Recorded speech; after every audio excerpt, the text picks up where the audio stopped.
In big cities like Los Angeles, where the stage lights never seem to go out, dreams never stop coming. Every year, thousands of young women from all over the country flock to Hollywood, carrying with them hopes, ambitions, and the simple belief that if they just work hard enough, if they just hold on long enough, one day their name will be called, and they'll shine like the stars they used to gaze up at from afar. And it's true. This place has given many people their chance to change their lives. But in another corner, on those very same streets, just out of the spotlight, there are dreams that shatter, lives that end far too soon. Sometimes, the darkness hides just behind the dazzling lights, waiting for one careless step to swallow everything whole. Tonight's story is about a young woman, beautiful, determined, who truly believed she was on the right path toward her dream. She did nothing wrong. She only trusted the wrong person, and that choice led her into a tragedy that, to this day, still haunts many who knew her. The death of Juliana Redding in Santa Monica, 2008, not only broke the hearts of those who loved her, it also exposed the unthinkable shadows lurking behind what seemed like a perfect world. Murky relationships, cold calculations, and unseen hands pulling the strings from the dark. This is a story about light and darkness, about dreams and the price of chasing them, and about a young woman who left this world at just 21, leaving behind questions that have yet to be answered. Before we go deeper into that story, I'd like to know, where are you listening from? Out there, is it cold tonight? Is it raining? Or just a quiet evening? If you have a suggestion or a case you'd like us to tell next, leave it in the comments below. We read every word you write.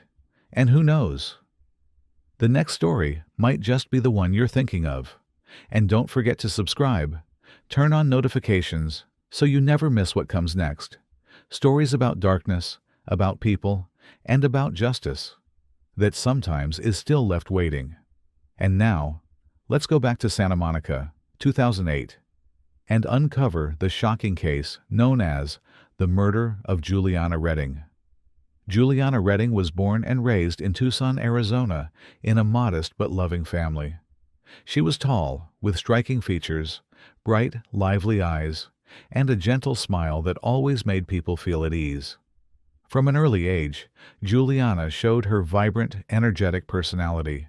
She sang in her school's choir, won cross-country races, and devoured Hollywood novels, dreaming of one day standing in front of the camera. When she entered college, Juliana studied communications at Santa Monica College. To support herself, she worked as a receptionist at a small restaurant in Santa Monica. Despite her busy schedule, Juliana maintained her confidence and simple, understated style, which only made her more captivating. Friends adored her, not just for her beauty, but for her sweet, humble, wholehearted nature. Her best friend, Genevieve Stewart, once said, "She was the sweetest, most humble person you could ever meet." Juliana usually wore simple t-shirts and jeans to class, but her radiant smile and natural presence always made her stand out. At castings and photo shoots, she prepared carefully, choosing elegant, solid-colored dresses and light makeup that still left a lasting impression. Her parents were endlessly proud and supportive of her dreams. Her mother scrimped and saved by selling old clothes to pay for tuition and buy her costumes. Her father, Greg, who had worked for years in the plastics industry in Arizona, flew to California more than once just to watch his daughter at outdoor shoots. He often told friends, "I live for my daughter's smile." To them, Juliana was the good girl from Tucson, their greatest pride. At 20, Juliana made the bold decision to leave Tucson for Los Angeles, believing it was where she could truly break through. Her parents pooled their last savings to buy her a plane ticket and see her off on her journey. Every time they video called her, Greg's eyes sparkled with pride and happiness. Juliana was not only beautiful, but also intelligent and ambitious. She worked hard to improve herself, training her voice, taking acting lessons, and teaching herself performance techniques. Neighbors in Tucson still remembered her as the girl who jogged every morning with a water bottle strapped to her, always smiling. She also volunteered with programs for underprivileged children, even teaching classes for mountain kids as part of a charity project. Juliana always shone, not just because of her looks, but because of her optimism, enthusiasm, and burning desire to express herself. Everyone who met her couldn't help but love her, a young woman full of dreams, wearing a warm, open smile for the world. In the summer of 2007, Juliana Redding's life turned to an entirely new chapter. One evening, while stopping by the restaurant where she worked as a receptionist to have dinner, she happened to meet Dr. Munir Uwaida. He was seated at the next table, speaking with charming poise about food and film, his words smooth and captivating. Munir, a physician from Lebanon, exuded a calm confidence, with sharp, intelligent eyes and a composed demeanor that didn't come across as arrogant. After their brief conversation, Juliana quietly admitted to herself, "He seemed to understand me." They exchanged numbers, and Munir playfully quipped, "I pay you well, but you've made me pay with my heart." Later, they both referred to that moment as their first promise. Just a few days after that meeting, Munir surprised her by offering her a position as his personal assistant at his private clinic, with a generous salary rarely seen for someone so young, $2,000 a week. Holding the contract in her hands, Juliana called her mother, her voice trembling with a mix of excitement and disbelief. Is this really happening? And that was just the beginning. A week after she signed the contract, her father, Greg Redding, received an unexpected business proposal from Munir. He expressed interest in partnering with the Redding family to develop a new pain relief cream. Having spent years in the plastics manufacturing business, Greg found the idea intriguing. Munir even invited him to stay for free at his lavish Beverly Hills mansion and promised to buy a house and car for the entire family. At one cozy house party, Munir clasped Greg's hand and confidently told him, "All you need to do is decide which apartment and car you want. I'll take care of the rest." Those golden promises made the Redding family feel as if all the doors to their American dream were swinging open.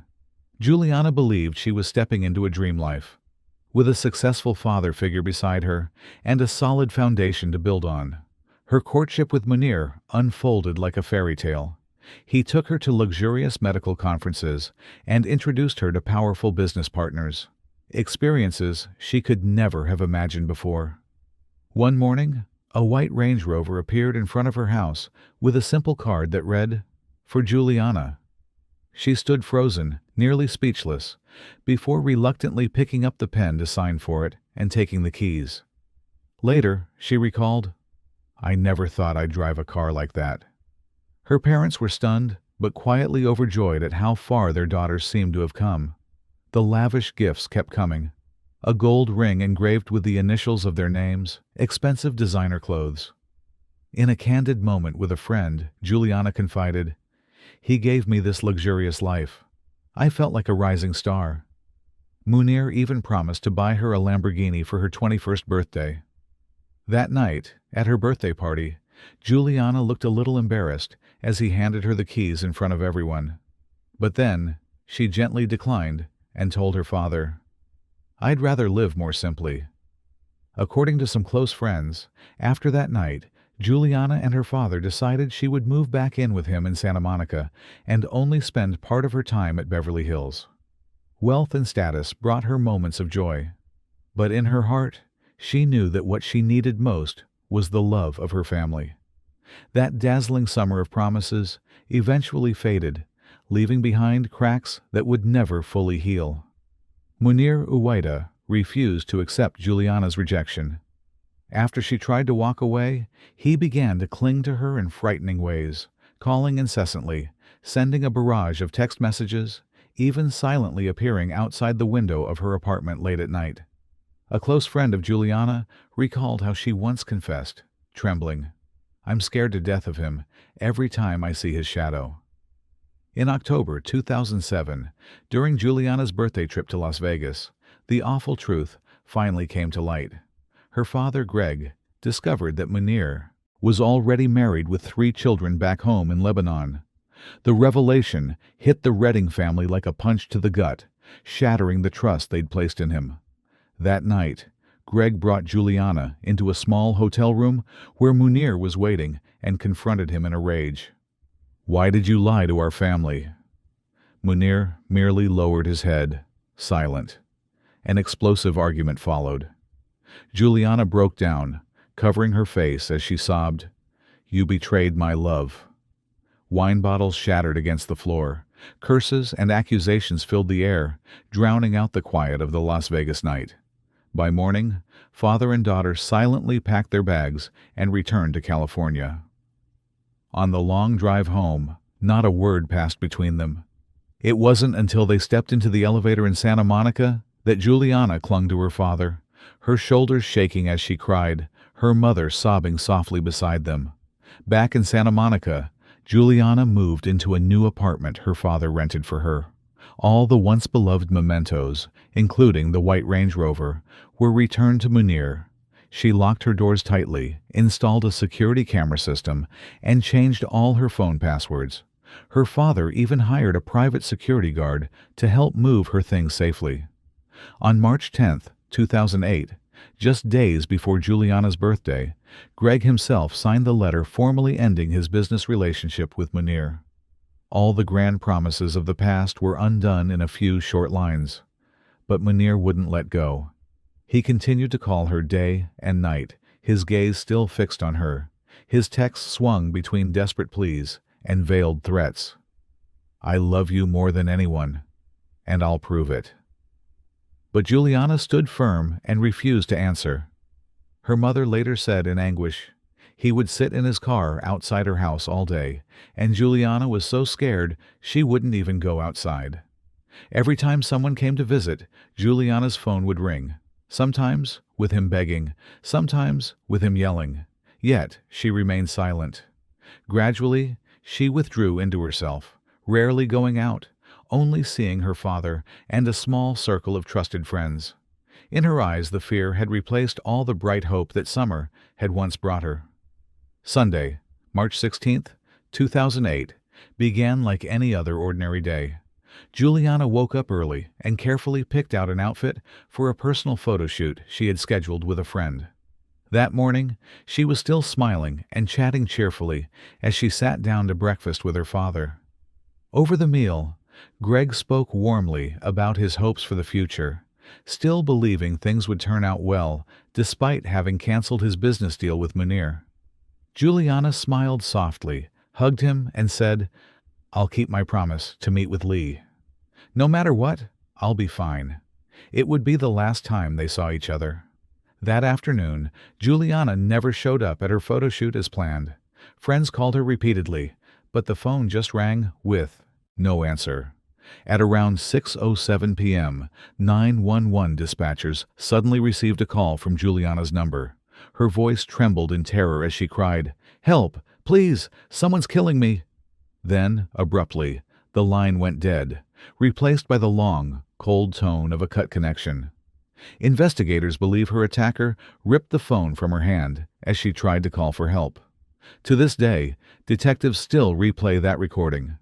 Her faint, broken voice, the gasping breath cut off suddenly, as if by an invisible hand. That night, her mother in Arizona hadn't heard a word from Juliana, growing more and more uneasy.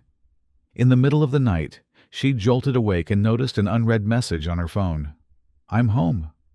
A sinking feeling told her something was terribly wrong. She called Greg at once, and the family quickly contacted the Santa Monica police. By about 6:10 p.m., a 2-officer patrol unit arrived at Juliana's apartment on Centinela Avenue. The door was ajar, unlocked, allowing them to step in without resistance. The room was eerily quiet, bathed in the dim yellow glow of a bedside lamp that threw long, haunting shadows on the walls. There on the bed lay Juliana, motionless. Her body was bruised all over, one arm twisted awkwardly. A dark stain of blood spread from her collar onto the sheets, and her fingernails were chipped and embedded in the mattress, as though she'd fought with every last ounce of strength. On the floor, Her phone lay discarded, still displaying the unfinished 911 call. In the kitchen, the gas burner was left on, and a half-burned candle flickered on the table, casting erratic light as though some unseen force still lingered. That scene, heavy, silent, suffocating, was not just a crime scene. It was the moment that forever closed the chapter of Juliana's bright, innocent days. At the scene, investigators meticulously documented every chilling detail, piecing together the nightmare left behind in that room. The bedroom was in disarray, sheets and pillows rumpled, curtains pulled askew, a framed graduation photo shattered on the floor. A mirror lay broken in a corner, shards scattered among bits of fallen jewelry. Juliana's fingernails were pale, still hooked into the edge of the bedframe, bearing witness to her desperate struggle to cling to life. One striking detail: the front door showed no signs of forced entry. It appeared the killer hadn't needed to break in. He had walked in as if he belonged there, then left in haste. The kitchen was no better. Broken plates on the floor, smudged with streaks of water and blood where the assailant's shoes had tracked through. Investigators noted that the gas burner seemed hastily wiped down, as though he had tried to cover his tracks, but everything about it was rushed and sloppy. The most heartbreaking evidence lay on the floor: Juliana's cell phone, its screen still lit with the unfinished 911 call. It stood as silent proof that she had managed to call for help, only to have her lifeline ripped away by her attacker. The Los Angeles Times later reported, Juliana had just managed to call for help when the killer snatched the phone from her hand and ended the call, leaving only deadly silence on the line. In a dark corner, police found a blood-streaked cleaning rag. On a broken kitchen plate, they lifted a faint, bloody fingerprint, vital clues that could someday seal the killer's fate. Everything about the scene suggested a method that was brutal, yet chillingly simple. No foreign weapon was used, just raw, human force. The coroner's report later confirmed that Juliana died of asphyxiation. The killer had strangled her with his bare hands. Her neck was covered in deep purple bruises, and her t-shirt collar had been torn. Forensic experts concluded that he had attacked swiftly and decisively. Juliana had not been sexually assaulted. Her body bore only a few small scrapes, signs of her struggle, and no knife or sharp force injuries. It was clear he had overpowered her, strangled her until she went limp, then fled, leaving behind a room heavy with silence, haunted by the crime he had just committed. The DNA results became the decisive turning point, revealing the true picture of the crime. With the evidence collected, the forensics team held in their hands what they called the criminal's map, and that map traced a clear path straight to the killer. Technicians discovered a foreign DNA profile present at several key spots at the scene: on Juliana's shirt collar, on her cell phone, and on the stove knob in the kitchen. In addition, on a broken kitchen plate lying on the floor, investigators found an unfamiliar fingerprint smeared with a single drop of blood. When tested, the fingerprint matched perfectly to Kelly Sue Park, a 47-year-old real estate broker known to have been a close associate of Dr. Munir Uweda. What shocked investigators most was that Park and Juliana had never even met. The unexpected connection left one detective exclaiming, "These two women didn't know each other at all." But DNA does not lie, and every trace pointed unerringly to Park. The crucial forensic evidence, when assembled, painted a unified and damning picture of the perpetrator. First, the attacker's DNA was found in three key places: on Juliana's collar, her cell phone, and the stove knob. Second, the fingerprint on the broken plate, smeared with blood, matched Kelly Sue Park exactly. And finally, the gas stove left on and the candle still faintly burning suggested the killer may have planned to set the apartment ablaze, but fled hastily before carrying it out. When pieced together, all these fragments exposed the truth and showcased the power of forensic science, like a map of a person guiding the way to justice.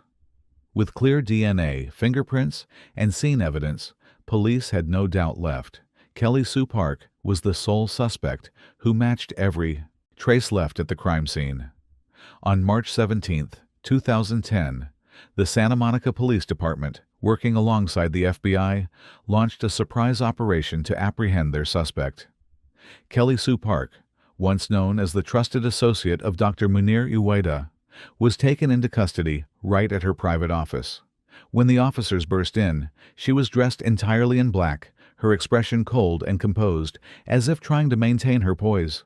Inside her purse, police discovered an employee ID card from Munir's clinic, confirming her professional connection to him. Meanwhile, financial records revealed that Park had received over $1 million from Munir in just the past 18 months, an amount far beyond what a typical real estate broker would earn. At the station, she had little room left to deny. During questioning, investigators secretly collected a DNA sample from a cigarette butt she had tossed in the trash. The results came back quickly and decisively. The DNA from the cigarette matched perfectly with the DNA recovered from the crime scene. The evidence was overwhelming. Park's DNA was found on Juliana's collar, her phone, and the stove knob. She was immediately charged with murder. When read the charges, Park loudly proclaimed her innocence, insisting she had nothing to do with Juliana's death, and demanded legal counsel. Even so, she was released on bail, a staggering $3.5 million, setting a record for a murder case in California at the time. The media seized on the story, asking the same haunting question: how could such a quiet, unassuming woman end up facing trial for murder? The little that was known about her painted the image of an ordinary life. A few years living in Las Vegas, then moving to California to work closely with Uwaida, often seen at meetings and receptions, never before accused of a crime. When pressed by reporters, Park spoke only cautiously. "I've lived an ordinary life. I never thought I'd be connected to Juliana's death." But DNA doesn't lie. Though out on bail, Park remained under constant watch, her every move shadowed by investigators. And over the courthouse loudspeakers, a chilling reminder echoed, "Prepare yourself. You will stand trial." The trial of Kelly Sue Park took place in mid-2013, under a suffocating atmosphere of tension. At the defendant's table, Park sat in a crisp white blouse, her face cold and expressionless, betraying nothing. In the front row, Juliana's family, her father, mother, and a handful of close friends, watched silently, their eyes heavy with grief. The judge read the charges aloud. Kelly Sue Park's DNA had been found throughout the scene where Juliana was killed. The courtroom lights dimmed as a screen lit up with forensic photographs, Juliana's phone lying on the floor, her collar stained, her neck bruised with bloodied fingerprints, all bearing Park's DNA. One of the lead investigators took the stand and testified. When the victim reached for her own neck, Park's DNA transferred there. Photo after photo of the cold crime scene flashed by. Rumpled clothes, the 911 call frozen on the phone, streaks of dried blood on the pillow. Then came the 911 recording itself, played for the court. Juliana's panicked, gasping breaths and her broken plea, "Please, someone," cut short by silence as the killer twisted her neck. The sound chilled the entire room, as though the horror of that night was being relived. Prosecutors also presented witness testimony. One party guest recalled seeing Park leaving that evening in a rush, her face hidden. An IT specialist testified to having seen Park deleting her computer's browser history at 11 p.m., hours after the murder. Together, they painted a picture of a cold, calculating woman, willing to do anything at Munir's command. To reinforce their case, prosecutors displayed a paparazzi photo of Park walking into the airport the day after her arrest, her expression icy, as though she had expected it all along. Through it all, Park remained silent, sitting motionless under the harsh, white lights. Juliana's family sat below, their faces like broken shadows. Many in the gallery wept openly as Juliana's dying screams echoed through the speakers. During a recess, someone yelled, "Murderer!" But it was swallowed back into the grim silence of the room. But Park still had one powerful weapon: the law. Her attorney, George Bueller, neatly dressed in a dark suit, countered calmly with a series of doubts. He offered a bold theory, that the real killer may have deliberately planted Park's DNA at the scene. Holding up a damp towel found in the sink, he quipped, Suppose this was a towel Mrs. Park once used. Any attempt to frame her could have left traces behind. He pressed further. Why were no fingerprints of Park found on the door? Why was the victim able to dial 911 if Park was the killer? The evidence, he argued, was largely circumstantial, and the law demands that reasonable doubt be eliminated. The prosecution's rebuttal was sharp but could not fully shake the doubt sown in the jury's minds. Days later, the jurors retired to deliberate, poring over thousands of pages of evidence, photographs, and testimony. When they returned, their verdict stunned the courtroom. Not guilty. The words echoed through the chamber. Park allowed herself a faint smile, without triumph, and quietly stepped down. Juliana's family crumbled. Her mother collapsed into sobs. Her father stood frozen, unable to speak. Outside, District Attorney Jackie Lacey told reporters, "We do not agree with the verdict, but we respect the justice system." The cameras dimmed. The courtroom fell silent, leaving only the hollow stares of the victim's loved ones fixed on the now empty defendant's chair. The trial ended, but in the corridors, journalists' keyboards clattered out the breaking headline, "Verdict shocks America." And the same question repeated itself everywhere. Who really strangled Juliana? The truth was swallowed by the dark, unanswered.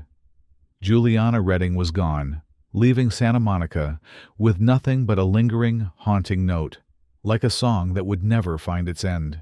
After the trial, it seemed as though the whole world had turned its back. Munir Uwaida was never held accountable in the United States. He quietly fled the country soon after the verdict, believed to have escaped to Lebanon, leaving no trace behind. Kelly Sue Park walked out of the courtroom unscathed, acquitted. She never once bowed her head. Instead, she raised her thumb in a final gesture, as if to declare, "The truth will clear my name." Meanwhile, Juliana's family left under a light, cold rain, numb with grief. On social media, they continued to keep her memory alive, quietly igniting the hashtag number Justice for Juliana like a candle in the darkness. Years have passed, yet the case still haunts those who remember, and justice seems to have closed its doors. Her parents created a memorial website, lighting candles every March 16th in her honor. They have retold Juliana's story to the press, organized charity events, their tears mingling with wistful, bittersweet smiles. Almost no one in Hollywood, no attorney, no investigator, found glory in the aftermath of this case. On television, 48 Hours and other investigative programs continued to revisit her story, treating it like a noir film with no final scene. They interviewed friends, reconstructed the crime, and ended with that chilling question in the final broadcast. Was justice ever truly served? The screen faded to black, leaving only the sound of waves breaking offshore, and a single haunting note that lingered. Juliana Redding's tragic story may have ended, but her memory would never fade. All the evidence and testimony came from public records, and the case remains a stark reminder of imperfect justice, leaving behind a hollow ache in the hearts of many. Yet, her parents, and those who loved her, still believe that one day the full truth will come to light, and justice, late but deserved, will finally speak Juliana's name.